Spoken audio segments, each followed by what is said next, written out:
Postavitev spominske plošče generalu Rudolfu Maistru tu na stavbi, v kateri je deloval, je za nas izraz velikega spoštovanja vašega mesta in vaše države Poljske do Republike Slovenije in velik poklon našemu rojaku, znamenitemu generalu Rudolfu Maistru, ki se je rodil pred 150 leti v Kamniku, kjer sem bil 8 let župan. Republika Slovenija je mlada država, vendar pa je naša vojaška tradicija veliko daljša od obdobja samostojne državnosti in lastne vojske. Ponosni smo nanjo. Številni predstavniki slovenskega vojaštva so pustili pečat v evropski vojaški zgodovini, med njimi je z zlatimi črkami zapisan general Rudolf Maister.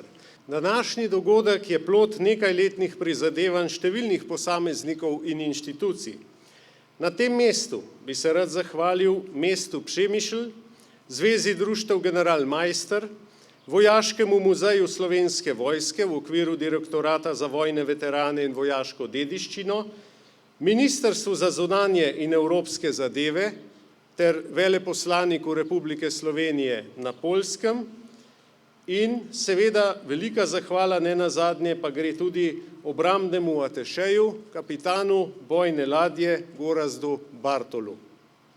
Sodelovanje med Republiko Poljsko in Republiko Slovenijo je izjemno dobro na vseh področjih in seveda tudi na obrambnem.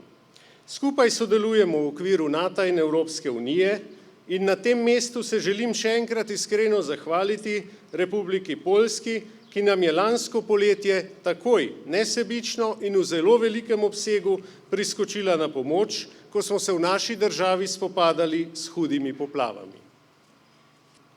Predvsem pa nas povezuje ljubezen do domovine. Naj živi naša slavna tradicija, naj živi prijateljstvo med narodi.